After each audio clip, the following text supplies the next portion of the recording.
Welcome. Hello, and welcome to season 2, episode 1 of our show, Getting Rooted, the show that is all about the journey of being rooted, reclaiming one's own truth, and embracing destiny. I am Janine Hansel Frempong, your host, and I'm a licensed clinical professional counselor and trauma specialist in the state of Maryland. I am the founder and clinical director of Rooted Holistic Therapeutic Services. The content of this podcast is not counseling advice nor a substitute for individual therapy. The content is for information purposes only. The information provided is not intended to be used as a replacement for medical and mental health advice. Please seek and follow the advice of your licensed mental health professional. In this podcast episode, we dive deep into the importance of reconnecting with our authentic selves. We'll explore the societal pressures and external influences that can lead us astray, discuss strategies for self-reflection and self-discovery, and examine how embracing our truth can positively impact our mental health. I have a guest with me today, Brandy Nicole, who is a creator and entrepreneur that will be joining me in the discussion of reclaiming your truth, unearthing authenticity. All right. Welcome, Brandy. How are you? Oh, great. Thanks so much for having me. I'm excited to chat with you today. Yes, I'm excited that we were able to get this all recorded and looking forward to the conversation on today. So before we do that, tell us a little bit about yourself, your business, your background, anything you want to share with my listeners and viewers. Yeah, so I'm Brandy Nicole Walker. I am a life coach, an entrepreneur. I started as an educator. I became a teacher.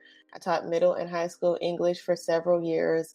And then through that, just found that I really enjoyed the counseling aspect of it more. I was working kind of on the side. I had an accountability group with some friends, and that started to turn into more requests for people to get into the group and get some coaching. And so I started to think about, my career. Did I want to continue staying in the classroom, or what was next for me? And I thought, I really have a passion for helping people. I love giving solicited advice, not unsolicited advice. I love walking people through their journey. Let me see where this goes. And so for the past 8 years, I have been doing just that, coaching women through transitions in their life, their next steps, coaching them past, major life transitions such as divorce, career change, friendship breakups, all of those good things. So that's what I do.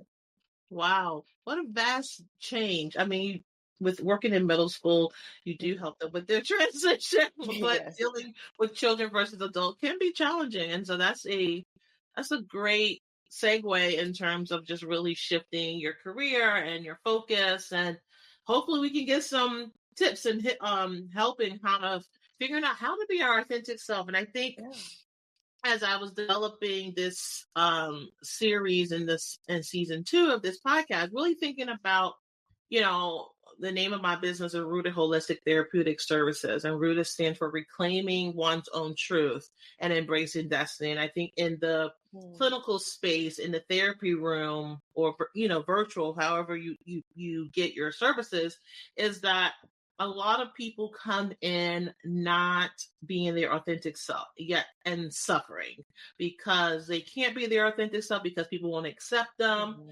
They don't accept their authentic selves because it's scary. It seems out of the box. They would have to maybe deal with rejection from others. There's a whole slew of things. And I think I constantly, majority of my clients are females. I do have some males who struggle with this too, but I find they come in really having a hard time being honest about what they want, and being honest about who they are, and being honest about what they don't want.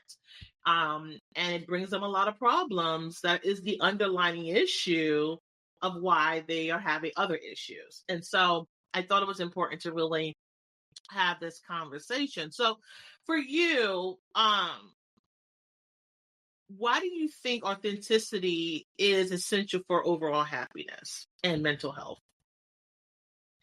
Yeah, I think that I tell people this all the time. You can only play a role for so long, right? Before you end up breaking character. And I think because naturally as people, we enjoy other people and we want to have people around. We love community. We love gathering. We love having a support system. Mhm. And oftentimes, when you're in a group of people, whether this be your family, a group of friends, coworkers, etc., you kind of start to embrace a certain routine, certain habits, right? You know the person in the group who complains all the time. You know the person who is the fixer. You know the person that's, going to suggest happy hour every day. You know the person that is going to bring snacks. Like you have these roles to play. And we feel like we have to play these roles, right? If I'm not this person, then what happens? And we're so afraid of that unknown, right? I'm predictable. I always show up as my happy self, right? Maybe people have told you, like, oh, you're always so happy. So you think if you have a bad day and you're not your normal bubbly self, oh my gosh, someone's going to notice that I'm not happy. I'm not keeping up this character. I'm not playing my role.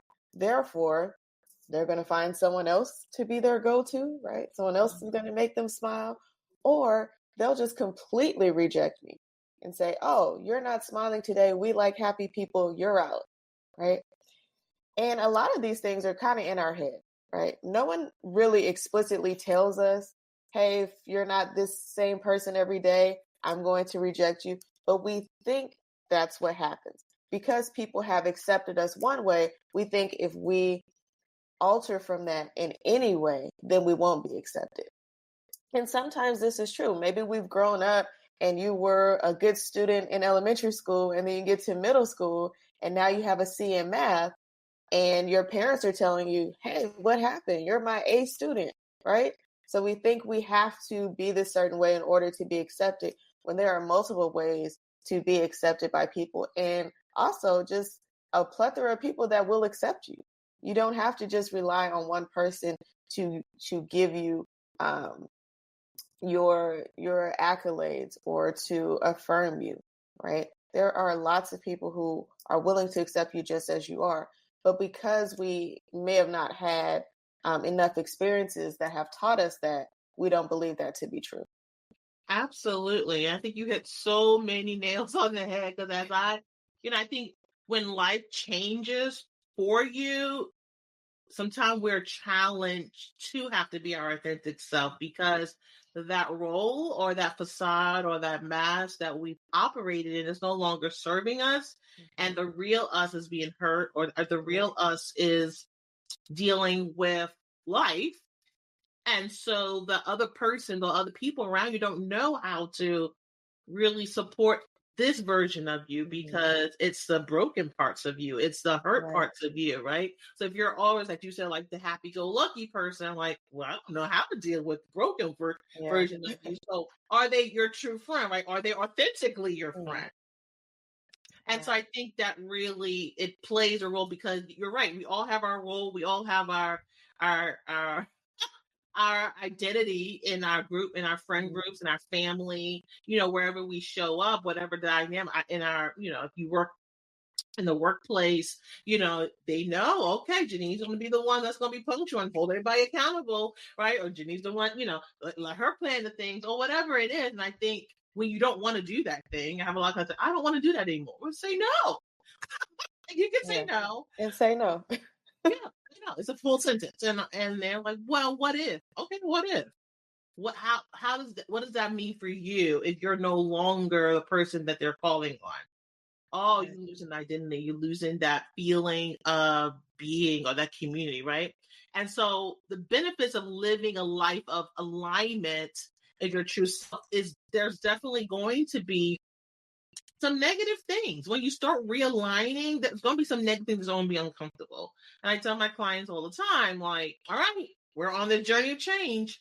It ain't going to be pretty, right? It's Hmm. not all going to be rainbows and kittens, and everybody's going to be excited that you're changing. Hmm. But are you changing for other people? Or are you changing for yourself? Hmm. And I'm sure you see the same thing in life coaching as well. Absolutely. My response to people's what if is always, let's find out, right? People will say, well, what if they do this or what if they say this? Okay, let's find out. Let's try it. Initiate that change. Do that thing that you said you've been meaning to do. Set that boundary and let's find out what happens. Let's not assume that it's going to happen, but let's find out. And I think people have to be more willing to try and to find out. We assume that people, want us a certain way, but maybe they've been waiting on you to be your authentic self this whole time. Maybe you're thinking you're putting on a mask, but everyone can tell, right? So Yeah. let's find out what happens when you can take that mask off and give yourself some relief and give yourself some self-care and really start to think about what your own wants, needs, and desires are. And let's see what happens. Yeah, let's see what I like that. I'm gonna have to start using that. Well, let's see what happens. And I think I use in a similar way. I just kind of challenge them, like, okay, and what if that happens? Let's think worst case scenario. Will life end because that happened? Yeah. No, you just have to readjust to whatever is the new normal within that relationship, right? And I think we all are afraid of the what if. We're all afraid Mhm. of once the shoe drops, Right. then I have to face the music. And that's Mhm. uncomfortable. Right? So, it causes us to live in fear, Yeah. which was why we live with a mask. Mhm. So really, if we want to break the cycle, we have to try something different. There's a method that I always use in terms of opposite action. So do opposite of what you want and see what Mhm. happens, right? Or do opposite of what you're used to doing and see what the results will Yeah. be. Absolutely. Absolutely. So with in your work, are there special techniques or strategies that help cultivate this self-reflection and understanding and being aware of the shift that needs to happen for your clients? Yeah, something I use all the time is the 5 why strategy. Okay. And this frustrates people greatly. Yes. You're aligned with me. I like frustrating my clients. It frustrates people. And I love it because sometimes I need people to break a little in order to see that there could be a breakthrough, right? And Mhm. so when I introduce the 5 why strategy, it's basically asking yourself why 5 times. Sometimes I even go up to 7, but we start with 5, right? So if you're saying, I want this thing, but I'm afraid if I do this, this will happen. Why? Well, I'm afraid because, I've been friends with this person for 10 years and I have to go to their birthday dinner, right? Why? Well, because if I don't show up to their birthday dinner, then they might think that I'm not really their friend and all their other friends are going to be there. And I don't want people to think that I'm not a good friend. Why? Right. And so we keep going down this why to get to the root cause, the root reason of this fear, of this, frustration, of this anger, of whatever it is. And usually when we get to the root, what most people find, or what I find with most of my clients, is it really has nothing to do with that initial thing that you thought it had to do with, right? Mhm. Maybe you've been taught in your life that you have to show up for other people. So you're not even close to this friend. You haven't seen this friend all year, but you feel so obligated to go to their birthday dinner because you've been taught that you have to show up for other people and not show up to yourself. What if you're sick? What if it's an inconvenience for you to travel or you don't have the finances to participate in this thing, right? You've been taught, you have this belief, right? That it's more important for you to show up for other people than it is to show up for yourself. And so you do these things. And so that 5 why strategy really gets down to the root of what's causing the problem. And it often leads to my clients really figuring out what is important and valuable to them. Right? Mhm. Oh, I value friendship. No, I don't. Right? I value appearances. I value my ego. I value, this or that. And maybe that's, misaligned with what I truly want to value. Right. Mhm. And so I think that strategy can really lead to a lot of healthy thoughts, journaling, deeper conversations about what's really important to you and Mhm. what's really blocking you from having the things in your life that you say you want. Yeah. Absolutely. And that's powerful. I think that definitely, really when we take the time to get to the root of our issue or the problem, it becomes a light bulb moment, right? Instead of dealing with the surface, what's comfortable. Um, and as you say, you frustrate your client. I'm like, I challenge, like you push them to really delve in, and I do similar work in terms of just really looking at what is going on. Why are we at this place? Why is this so important to you? What does it say about you that this is the issue or they see you this way? Okay, let them see you this way, right? And you're right, it gets down to your ego. Like, you don't want your presentation, how your reputation, excuse me, of how you're being seen, and it has nothing to do with the other person but about your ego. And I think recognizing, when we think about self authenticity, we're really looking at what is the original version of you. Now we grow, we evolve, we change. Or we change it because of other people, or we change it because we want to change, right? Am I, for instance, if I, decide to change from eating meat to being a vegan, am I doing it because I want to do it, or is the fad that's going on, or my friends are doing Mm-hmm. it, or is it something that's truly important to me? Because if it's Right. not important to me, I can change my mind tomorrow because it's Mm-hmm. not important. But I think a lot of times in society, we join a lot of things Mm-hmm. because it's the norm, right? Well, this person has it and this person's doing it. So I must have to do, or I have to present this way, or I have to perform this way, or I have to have all these things, but then I'm broke. Like, all these Mm-hmm. things that we feel we have to do, right? So breaking free from this societal expectation, this societal pressure. So let's kind of explore some of these norms that you're noticing as a trend in your work with people. Yes. So this is not necessarily new, but you mentioned norm, and this has become the norm. Sharing your personal life on social media, right? It's not new. People have been doing it. We've been seeing what everybody's eating for breakfast, lunch, and dinner. We get everyone's workout videos. We get all these little snippets of people's life. And I think it really has become a norm that we have to share every part of ourselves online, and that we need people to like it. We need people to share it. We need people in the comments to, encourage us. There was a funny meme that was going around, and it said, I released my selfie and got 2 likes. I'm taking it down and I'll re-release tomorrow, right? Hoping that they get more likes. And I think we kind of do that, right? We post things like, oh, I'm starting my fitness journey. And if we don't get the engagement or reaction that we think we should, we might take it down, or we might feel like a failure. When, starting something, deciding to change your life, to focus on your health, is a big accomplishment that you should be proud of. That should come from you, right? You should celebrate yourself in doing that, and not relying on other people to do it for you. There's also like this a big trend of, you know, not being alone, right? You have to do things with groups. You got to go on a girls trip, right? You can't do a solo vacation. You got to go out, to brunch with 10 people, because you can never eat alone, right? And just this idea that I see so many women online, adult women saying, I don't have any friends, or I really want to go on a girls trip. I want to do wine tasting. I have no one to go with. Because we've sort of been bullied into thinking that solitude is a bad thing.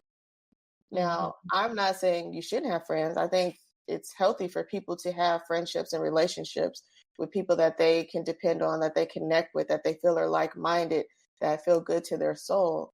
But, if you don't have 15 bridesmaids at your wedding, you're still okay, right?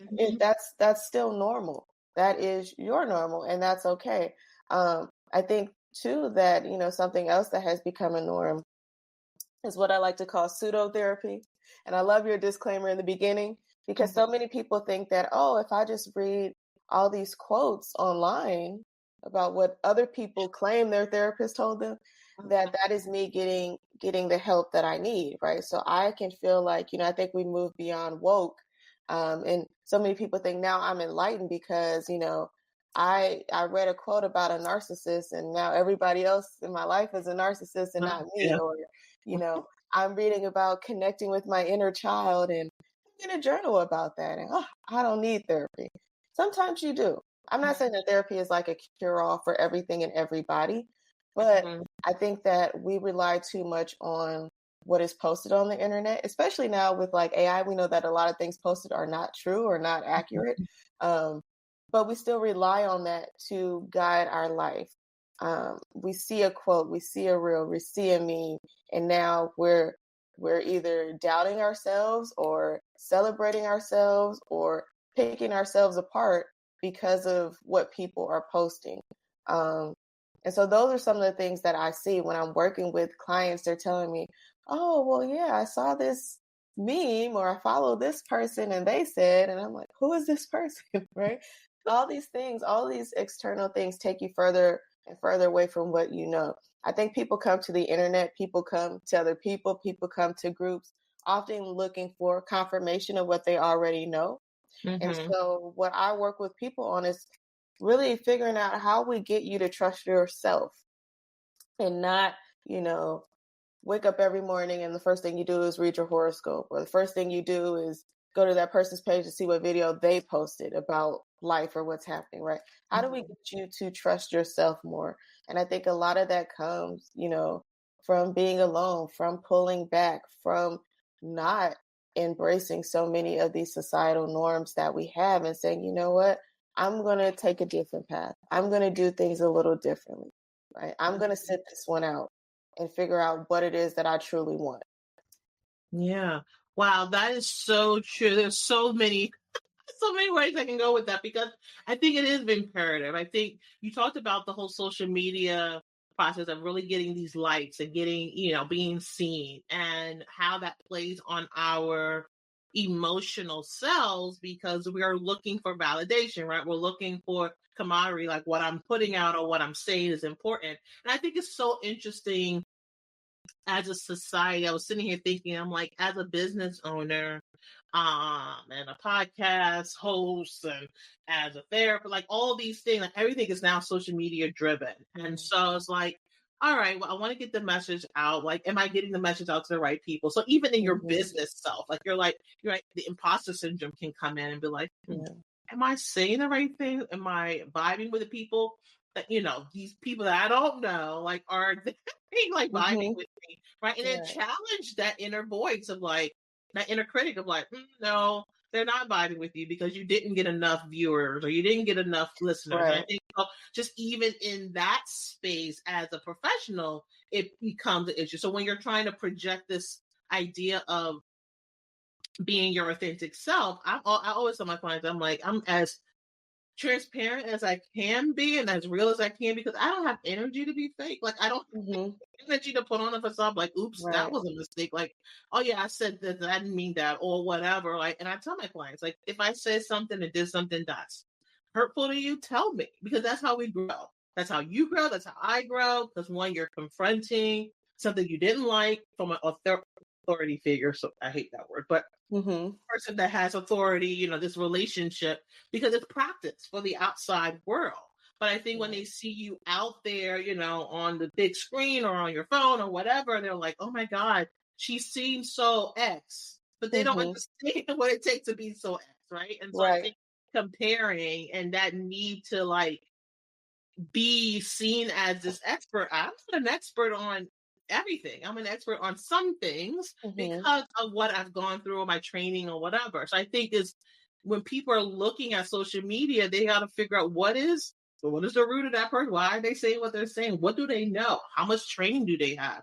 Rather Right. than just take it. I have clients that go on these scroll, like go down these rabbit hole and they come to session and I'm like, and say, yeah, and I saw this on Instagram and it just confirmed what I was thinking, blah, blah, blah. And I'm like, Right.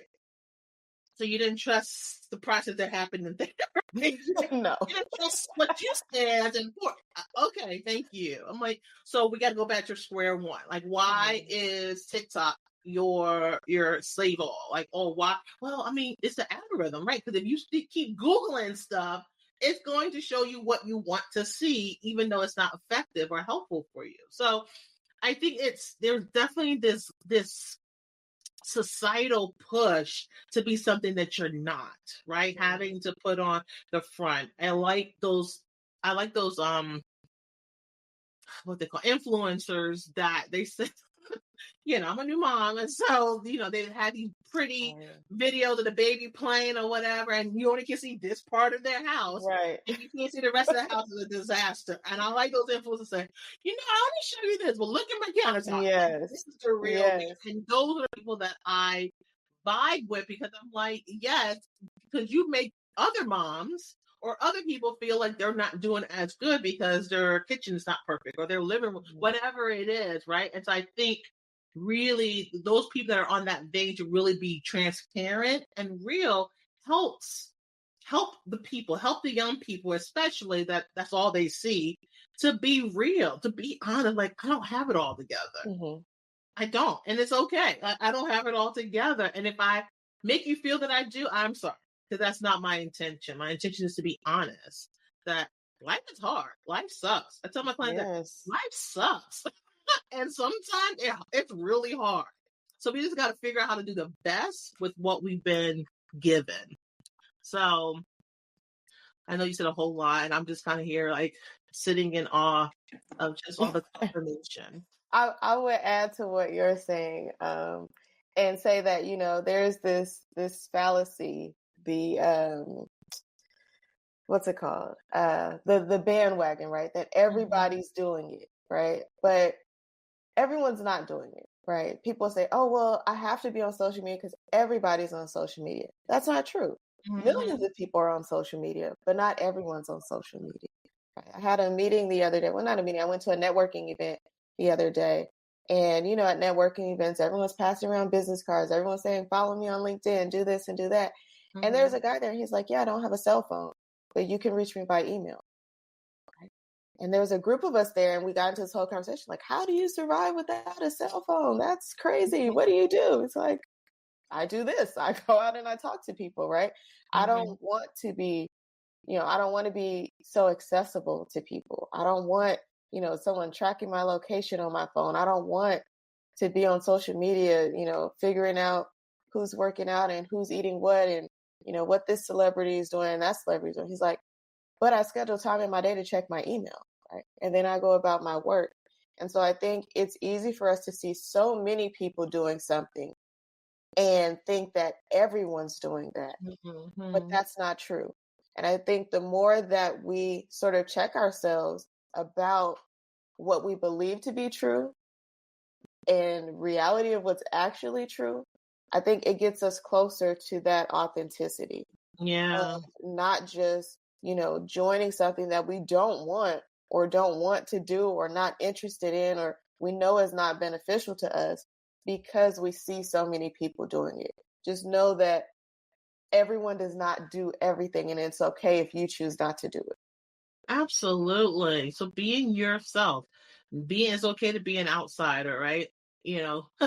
Growing up, they'd be like, it's weird to be the outsider. But it's weird. But it will feel weird at first, but it will also feel free. And that can feel weird at first if you've never experienced real freedom. Yes, absolutely. I think that is very much true, because I think when my clients, I recognize when I give them that like light bulb moment, it's like ding, and they're like, oh, I don't have to do this? Like, no, you don't. It's like, then why am I doing it? Great question. Let's figure that out. That's a great question. Right?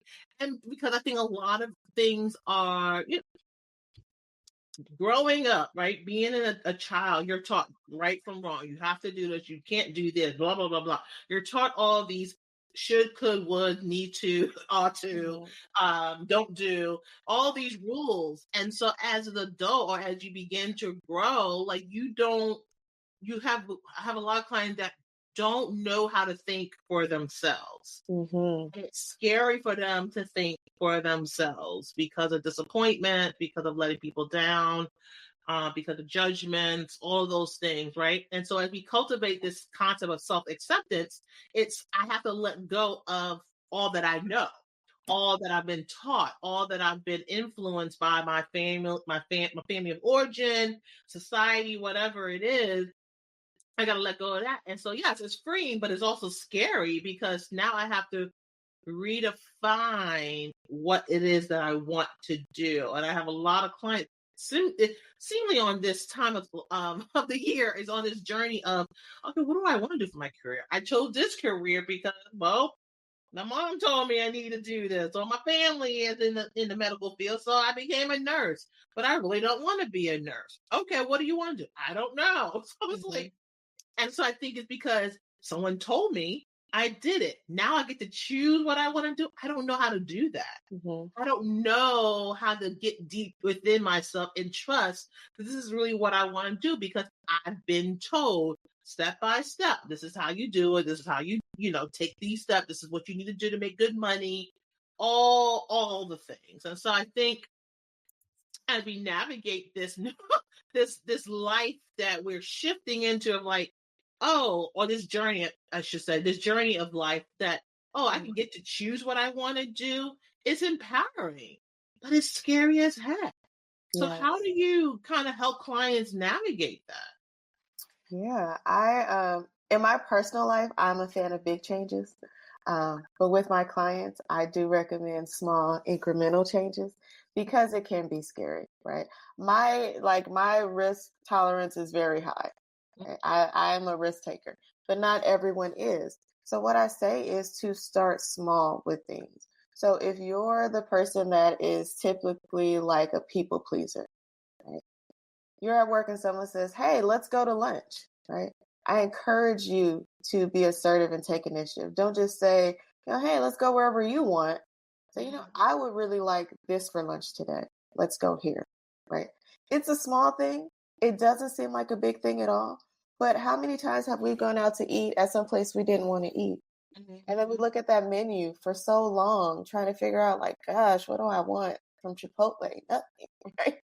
I wanted, I wanted sweet green today, but I said, I don't care. And now I'm here, having a burrito, right? So take those small opportunities in your life to make those choices. What do I want to eat today? Right? How do I want to get to work today? Right? Oh, I usually, share an Uber with such and such, but maybe I ride my bike today. It's not that far, right? Maybe this weekend, I've always wanted to go here. Maybe I'll do that this weekend. Right? Oh, I'll ask, a few people if they like to go, but if they can't, and that's what I want to do, I'm still going to go, right? I'm okay doing it by myself. And that's truly a test of authenticity. With my clients, I tell them that if you're willing to do it by yourself, then you must really like it, right? If someone has to force you, drag you, or you need 5 other people to commit, it's probably not something that you really want, right? And so say no to those things that you don't want. The other thing that I do encourage people to do, and this was really helpful to a lot of people during our quarantine phase, is that I encourage people to cook. Cooking is so empowering, right? Because it gives you that perfect amount of structure, but still allows for um, your own stamp on things, right? So you can follow a recipe, right? But really, the joy of cooking is taking some liberties, right? Maybe it says use a teaspoon and you like your food spicy, so you add a bit more, right? Or maybe instead of using jasmine rice, you decide you want to use brown rice, right? You are in control of that process. Painting is another way, right? Maybe if you're not into cooking, you can paint because with paint, you have control over the paintbrush. Okay. And what's great about painting is you're not too concerned about the outcome. Okay. So if you go to a paint night where it's already structured and someone comes and tells you what to do and you got the outline, right? You can feel more confident because you know what direction you're going in. But often because you don't consider yourself an artist or a painter, you're not going to stress out about what the finished product looks like. You're there for the experience. And the more that people have experiences where they feel confident when they're in a relaxed, non stressful state, where you're making decisions and you're seeing the uh I just lost my train of thought. You're seeing the consequence sort of your actions playing out in real time. You start to say, hey, I got this. Oh yeah, I put light blue instead of dark blue, but look at my picture. It actually came out all Mhm. right. Okay, I switched up the recipe a little bit, but oh, this tastes pretty good, right? And you start to build that confidence in yourself where you can say, all right, I can do these small things. Now Mhm. let me tackle this big thing. Now let me figure out what's that big, hairy, scary elephant in the room that I haven't approached? Oh, my career. What do I want in my career?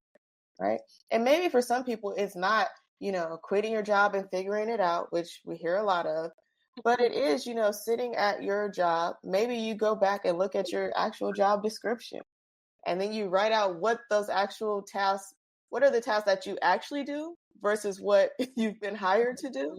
And maybe you're looking at that list and saying, oh, maybe I want to explore this more.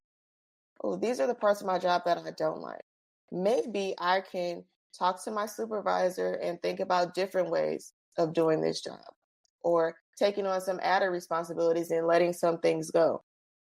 Maybe I realize that I actually have this entire skill set that I'm not utilizing and I want to utilize it. Is there room for mobility at my current job or do I need to jump ship? Maybe Mhm. I picked a career because that's what my parents told me to do. And because they were paying for me to go to college, that's what I did. But now I'm thinking, I've always wanted to explore this. What are some small ways I can explore that? How do I know anyone that's doing that thing that I want to do? Can I talk to them and see what it's like? Can I shadow them? Right. So, what are these small things that we can be doing that might lead up to a big change that we want to make or need to make in our life? Mhm. Absolutely. I think it's very important to have that or take that self journey or that self awareness and really checking in with yourself. I remember for myself when I got into the therapy field, I'm trying to think, it's been a while. When I got into the therapy field, I always said, I'm not gonna do private practice. This was fear talking. Like I was like, absolutely not. I cannot depend on someone coming to therapy and if they decide to pay my check. Like I Mhm. just can't live like that, right? And so that was me living in a scarcity mindset, right? Living in this mindset. My parents are immigrants from Panama. I'm a first generation born American. So everything was like, we gotta make sure we get a good job. We need to make Mhm. sure we got that 401k. We need to make sure that we stick with something and stay it out because this is your financial security. Mhm. So that's why I was operating in that space. And so I think as once I got my job, I was working for a residential program and I was doing well. I worked there from high school on up Mm. until I got my degree. So I worked there 16 years of my life in different positions. I was a Spanish teacher. I was um, a front desk staff. Like I did it Mhm. all. I was a counselor. Then I became a therapist. Then I became a manager of the unit. And so things happened. I got fired. So my feelings were hurt because I gave my 16 years of my life Mhm. to that job. But that was kind of a light bulb moment of like, there is no security in someone else's employment. Like, Mm. you are your security. So that was the first moment of me like, is this what I want to do with my life? Like being like at a risk or at the mercy of someone else, right? And so really being on that journey, I got into private practice, not for myself, in a group practice, and I worked there for a while, but that was a struggle for me because there was no structure, right? I'm so Mm. used to nine to Mm. five, blah, blah, blah. And this was based on scheduling, like whatever clients was scheduled within whatever. So there might be days that I didn't work for hours and then I worked 3 hours back to back, right? So that was uncomfortable. And I was like, is this what I want to do with myself? And Mm. nickel and diming me, as Yeah. people do. And so I Yeah. said, this doesn't feel good. This doesn't feel in alignment with how I want to spend my life. So I was like, So I got a job in the school system. I used to work Mm, there before. So I got back in the school system as a therapist and I worked. And I was just like, yeah, this is not in alignment with what I want to do either. And I worked. I worked there for 2.5 years. I did maybe three. mm, Yeah, 3 years. And I worked, but I was not happy. Internally, I was not happy. Right? mhm, It was a good little check with a little good coin or whatever, some security, but mhm, it wasn't what I wanted to do. And I was living someone else's desires for me. My dad wants the best for me, but it wasn't what I wanted to do. And at the aha moment was tax time. So, in January they send you your mhm, W-2. And at that time before I started the school, I decided that's when the light bulb went off because the group practice was paying me coins, not dollar bills. It was paying me coins in comparison to what my skill level was. And I looked at it and I was like, oh, I'm worth more than this. Like, what is this? mm, When it was calculated, I was like, oh, my worth is much greater than this. I have mm, years of experience before I even became a licensed therapist. Like, I've been in the therapy field since I was 15. So I'm counsel, and he's like, oh, I work with autistic children. Like, so I'm like, mhm. what is this? Yeah. This is not my value. So I had an aha moment. And I just said, like, I'm a big risk taker. So that was January. By April 1st of that year, I started my own practice. Mm, So I said, oh, okay, that's a big old step. But I still was a little afraid. And mm, my journey of authenticity in terms of just being real about what I wanted to do. And I worked for the school board while I was building my practice because I was like, well, I still need vacation. yeah. I still need this. I still need Yes. insurance. And, Mhm, so I still have that inner critic, right? So people, if you're on this journey, it's okay. It's going to be a little scary. And you're going to have to mhm. sometimes, as Greg said, let go slowly because you got this baby step. It was a big step for me to get my own Yeah. spot, get my own shingle, like have my own practice on the side, work 2 jobs. Like it was a lot, but it was what I wanted. I Mhm. recognized it wasn't the private practice part that was scary. It was the financial part. So as long as I structure Yeah. myself to be able to get my coin or my dollar bills, better say, I was okay. Yeah. So long story short, I transitioned out of working in the public school system and worked for myself. I worked for myself since 2019. Yeah. So it's possible, right? It's more than possible. I had a group practice. I said, "Oh, I'm having a baby. I don't want to do this no more." And I work solo, and it's working perfectly because I make my own schedule and I make money. Mm, yes. It's like now I'm happy. I don't have to clock nobody's. I don't have to punch nobody's clock. They don't tell me when I can take off, when I can't take. Like there Mhm. is so much freedom, but I had overcome someone else's fear, Yes. Yeah. not I what's love being put on me. I love that you told that story, and I love that for you. I love that you have your own thing and you were able to find your happiness, because I think too often in careers, I shouldn't say especially, because this happens in relationships too, but in Mhm, careers, we ignore those red flags. We ignore our intuition. We ignore that alarm going off that says, this is not for me. And I think for me growing up, I saw so many people going to work to jobs that they hated. mhm, And the adults in my life when I was a kid, they were like very open about hating their job, but getting that check, right? And mhm, so becoming an adult, I thought like, oh, I just need a job, just any job. It doesn't matter. Like I just need to make money and then, I'll have a side hustle. I'll do what I want on the weekends. Like it's no big thing because this is what I saw. And I think a lot of people see that. So we're mhm. so used to waking up and saying, oh God, another Monday. Oh, I can't wait till Friday. Oh gosh, I want to, we're used to complaining about our job, not recognizing that this is a call for us to be more aligned. This is telling us we're misaligned. And I'm not saying that you're going to love everything about every job. I mean, I'm sure having your own practice, there are things that you don't like doing. I do Mhm. not like a lot of the administrative tasks in my role. However, I do like the fact that I get to choose who I work with. Mm-hmm. I like the fact that I'm using what I believe are my best skills, right?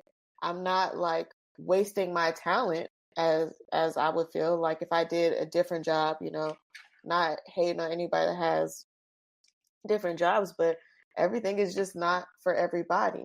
And so when you recognize that, right, you can learn a lot from a job that you don't like, but Mm-hmm. you're taking those skills and hopefully utilizing them for the thing that you feel really passionate about doing, that thing that you're willing to sacrifice those long hours for, or whatever it is.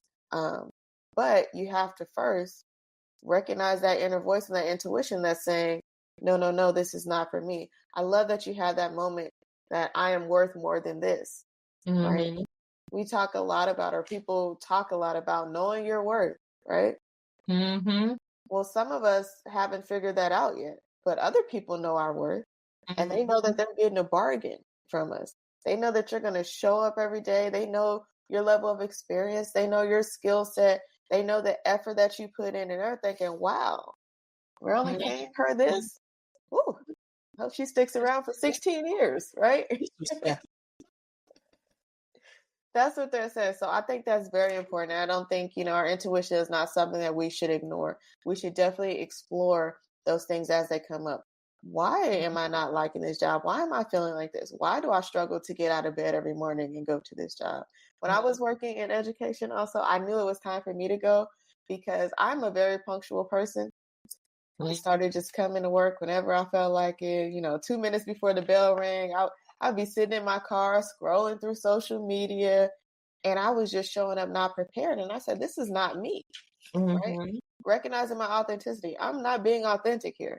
I'm Mm-hmm. showing up like a lot of the other people I see, and that's not me. That's not part of my personal brand. That's not who I am. Mm-hmm. What's going on? Right? Yeah. Is it the school? Is it the role? Is it the time? Is it the grade level? Like I start exploring all these different things and finally say, you know what? I think I'm called to do something different. What is Yeah. that thing that I'm rushing to be on time for? I show Mm-hmm. up an hour ahead of time that I'm preparing all week for because I'm not doing that anymore for this. So listening to those things, recognizing those red flags, that's that alarm that's going off inside of us telling us do something different. Yeah, absolutely. And that was what was happening. I was a therapist, then I went to be a behavioral support staff. And I was in my office. Now, the school was perfect. They were beautiful, but I just had a lot of anxiety. I was like, I don't want to be here. But when I worked private practice, I was like, oh, and they gave me back energy. It was Mm, energizing rather than draining. I was feeling drained by the end of the school day. And this was during mhm. COVID. So it wasn't like I was seeing a whole lot of people. Yeah.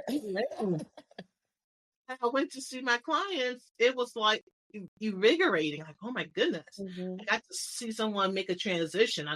There was evidence of like the work, and so I was like, okay, this is what I needed to do. And I think when you step outside of what is expected of you, and then my dad said, "Well, don't you want to be a principal? When did you ever hear me say that? Like, why are we adding things? Like, I never wanted to want to work in the school system. What are you talking about? Like he wanted me out. He's like, you're leaving your 401k. I'm like, yes, the master wants me to stay and be a Yeah. slave to this idea of Mhm.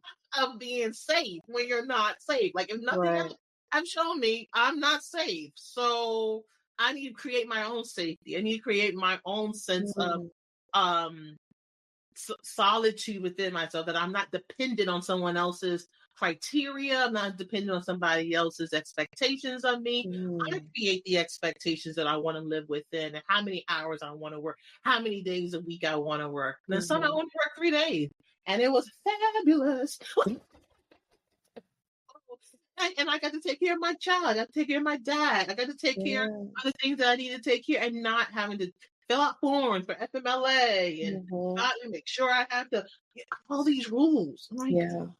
societal norms, and I'm not being authentic because I'm not knocking rules, close the back door. There's rules for a reason, but if it's not in alignment where my life is, it just Right. becomes shackles more than helping you guide where you need to Mhm. be. So I'm gonna get off my high horse because I can be there all day.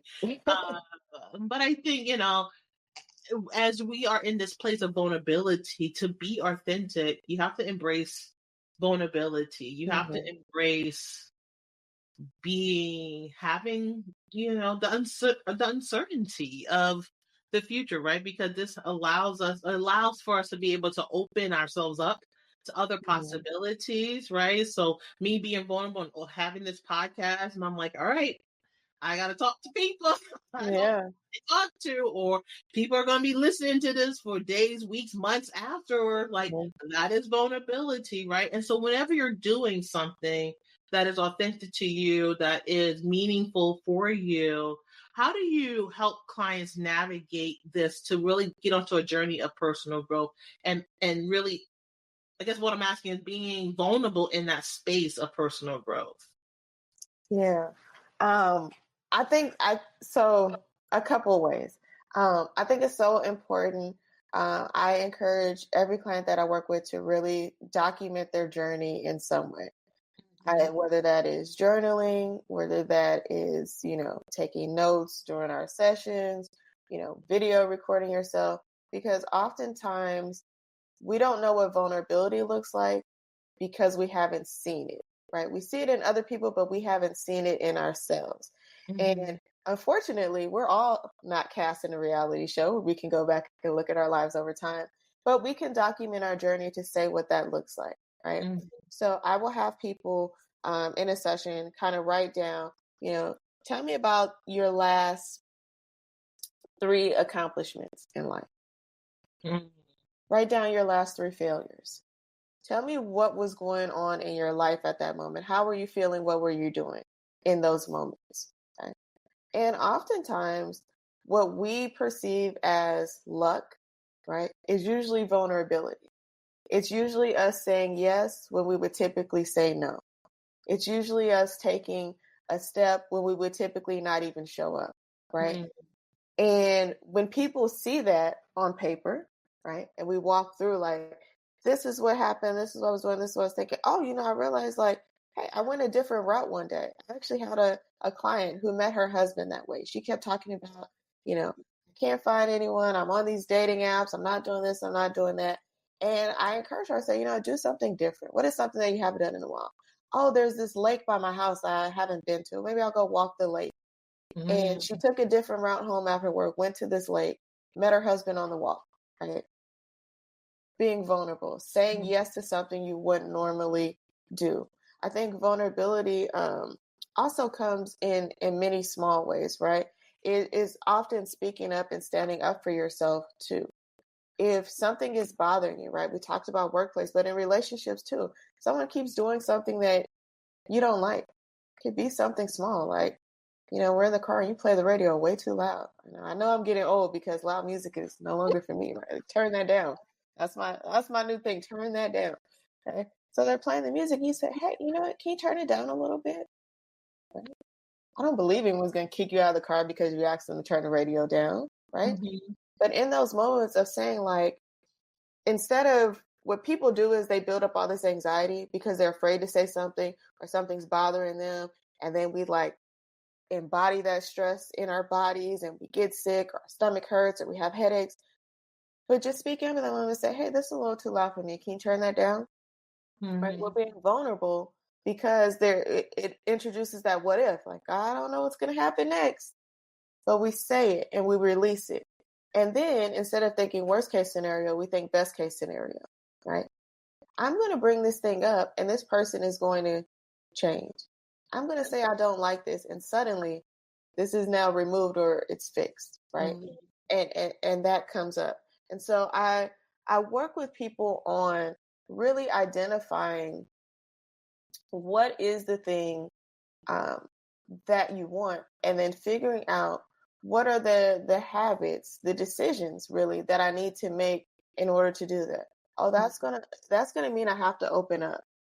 Oh, I really would like to get this new job, but I gotta talk to people. I gotta network. I gotta do these phone screening calls, and I'm a little nervous, right? Mhm. But part of being prepared for that vulnerability is practicing. Um, I encourage people talk to yourself in the mirror. Mhm. Right? It Mhm. helps. practice those calls, practice conversations in your head. If you're really struggling to have a conversation, role play it in your head. Write it out. Write out the best case scenario of how this conversation should go. When I say this, what am I hoping that other person might say? Mm-hmm. Okay. Then go to worst case scenario. Okay, what if they say this? What if they say no? What if they say not now? What is my response? And I think sometimes we don't want to be vulnerable because we're afraid of the emotion that comes with it. Mm-hmm. Right? Oftentimes with my clients, I do breath work, or I'll do a meditation with them. And as you know, if you've ever meditated or done any breath work, right, Mm-hmm. your instructor, your guide will say, if you feel comfortable, close your eyes. Mm-hmm. So many people do not feel comfortable.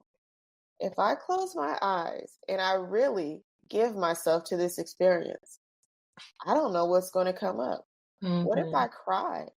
What if I, what if I start to recognize my breath and I panic? And I've had that happen, right? Mm-hmm. People go throughout the day and they don't even know, they don't spend the time to honor or acknowledge their breath. And then they do, and they go, oh my gosh, I feel like I'm breathing either too fast or too slow. And it makes me nervous. I Mm-hmm. close my eyes and I'm giving myself to this meditation. I allow myself to be vulnerable. And oh shit, now I'm crying and I don't know why. Something's coming up for me and it's uncomfortable, right? And so I think we have to lean into more experiences that allow us to be uncomfortable. And I don't want people to confuse discomfort with being unsafe, Mm-hmm. right? Discomfort means that, as you said earlier, it's challenging you, right? It's causing you to ask why. It is moving you from one place to another.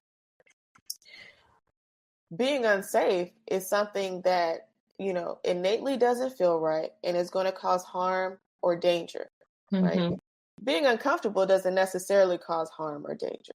Right. But if we come from a place where we've had traumatic experiences or adverse experiences, we might think that it does, Mm-hmm. right? Oh, I'm afraid of talking in front of people. And if I go up there, right, if I show my face on that Zoom call, even, right, then, people are going to throw tomatoes at me, or I'm going to have a panic attack, or something's going to happen, right? That's going to cause me imminent danger. And that's not necessarily the case. So leaning into those moments of discomfort, someone does something and you normally would not say anything, say something, right? Mm-hmm. And say it in a way that is clear and that is concise. If someone, let's say, I was reading something the other day about workplace microaggressions, right? Um, and a lot of things were not really microaggressions. Like someone moved my lunch from where I put it in the fridge, and now, all hell's gonna break loose. But let's say someone is doing something at work. Someone is doing something in your relationship that makes you feel uncomfortable. Maybe it doesn't make you feel safe. It doesn't make you trust this person. It doesn't make you like this person, right? If you normally would not say anything, or if you normally would go gossip about it with a friend, instead of doing that, say, if I only had 5 words to say to this person about how I feel, what would be those 5 words? And to say it at a time and a place where you're not, reeling or angry from what they did, right? How would an outside person come in and say this? What would be their tone? What would be their delivery, right? Mm-hmm. So instead of screaming at a person, don't touch my lunch, right? We might say, hey, I'm not sure who's moving the food in the refrigerator, but I would really like it if, my salad could remain where it was placed. Mm-hmm. That's a very calm way to speak up for yourself without causing further drama or conflict or, starting a fight. Mm-hmm. If someone is doing something, in a relationship, I think this is hard because in our romantic relationships, in our friendships, in our family, these are the people that we're closest to, but these are the people that we don't really share our real feelings with the most, Mm-hmm. right? So let's say you have a family member. I mean, I remember when I got my first place and people started coming over and I was like, hey, take your shoes off out the front door. People laughed at me. Like, who do you think you are? I think I live here and I don't want shoes in my place. Mm-hmm. And if you're not okay with that, then you can leave and maybe I'll meet you at your place and we can wear our shoes together over there, but not here. Right. And at first, people were really taken aback. Right. How dare she? Right. But I really like empowered myself to say, you know what, in my place, I've lived a lot of places, but in my place, this is what I want. Mhm. That's the rule and that's the norm, right? And if they're not okay with that, then maybe that means I see you less because you don't come over as much, but I can see you here or I can see you there, right? And I hope that doesn't change our relationship. But if it does, I'm okay with that because this is something that I want, right? Mhm. And I tell people a lot in my coaching, when you are in control of your own space, and space includes your body, your home, your car, your cell phone, right? Um, when you're in control of your own space, you are better able to make decisions that are for your best interest, right?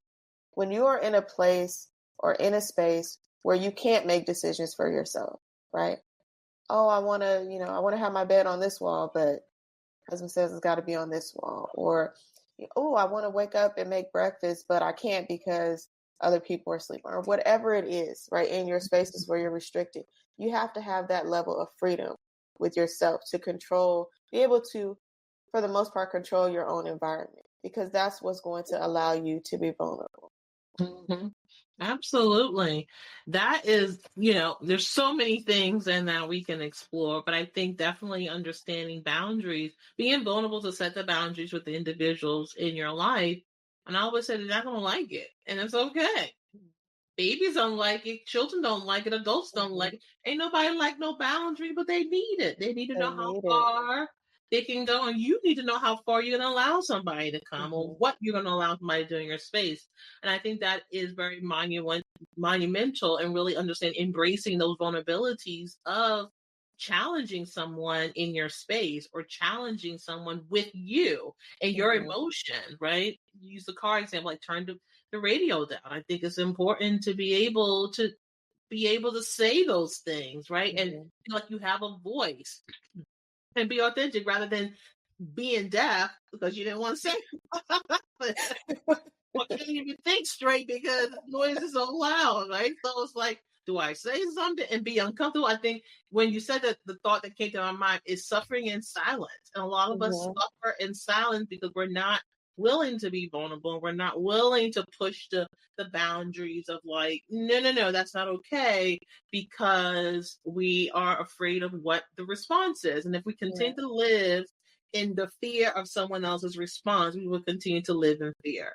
And I Right. think that is powerful in itself, really understanding this as we, think about embracing authenticity. And so, Brandy, this has been a great conversation. We can talk for days, we can talk for Yes. an hour, because authenticity is a very complex thing and it's really shifting us into a place of growth. And so, if those is listening today, you grew a little bit by saying, yeah, I need to try that because this ain't working for me. We've done our job, because I want all of my listeners, all my viewers to grow. Hmm. And growth is not always straight. Sometimes it's very Right. zigzaggy, in and out. Sometimes it's up and down. A plant, sometimes the plant goes through some things. It's like, oh, what happened to this plant? But once you revive it and get it back to a place of growth, you're like, okay, it went through a transition period, but Yeah. now it's flourishing, and it's okay to have those moments. And I think those are the things we're also afraid of. Like, what is it work? Okay, let's Yeah. try it. I like your method. Well, okay, well, let's try it and see. Let's try it. We won't know until we try it. Mhm. So, um, I think we've had some great conversation today. Brandy, tell us where they can find you, some of your upcoming events or products that you have for sale for your business. Yeah, thank you so much. This has really been a great conversation. Um, I hope that people listening to this really like. I hope you don't just listen with your ears, but you really listen with your heart, Mhm. because I know that what we said today can seem overwhelming. It can seem like a lot. Take what you need from it and please use it. Um, I am on the internet. You can find me at brandywashere.com. I am mostly on Instagram. That is my social media of choice. Also at brandywashere_.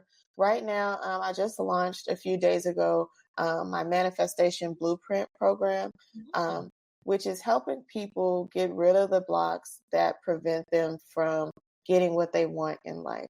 So if you listen to any of this today and you're like, I feel like I'm blocked, or I've been trying to get something or have something in my life and it feels so elusive to me, this is going to give you the tools, the skills, and really set the tone for the environment that you need to sort of embrace and welcome those things into your life. And so if you go to my website or if you go to my social media, I actually have a free ebook, 3 blocks to manifestation and how you can unblock them now. You can get that and you can learn more about the program that's coming up. The final thing I would say to people is I was having this conversation with my mom the other day just about like, I said, Mom, what are some things that you feel like you really taught me, right? What are those things that you instilled in me?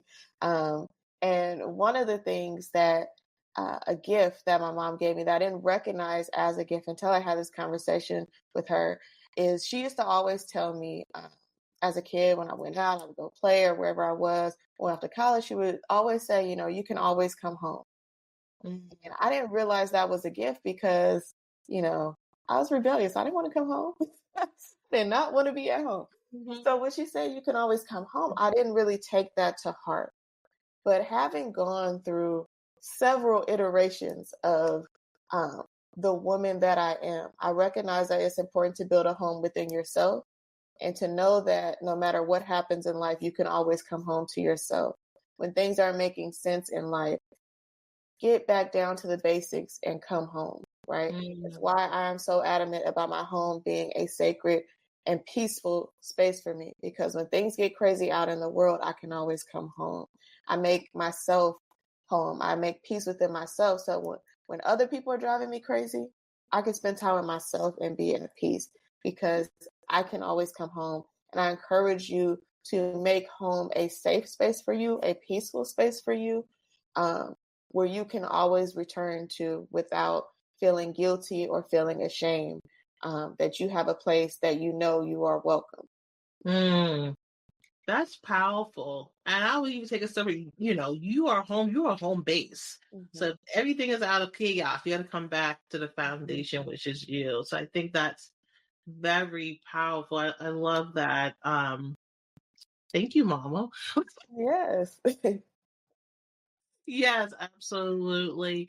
Thank you guys for listening and watching our season 2. Look for more episodes to drop every 2 weeks on all the platforms that streaming happens, Apple, iHeart, you know, all of those. As well as you can find all the information on our website, www.getting-rooted.com, as well as on Instagram at getting_rooted, ROOTED, Facebook at getting rooted 23. Remember, as you are on your journey of finding your authentic self, remember to stay rooted, reclaiming one's own truth and embracing destiny. Be well.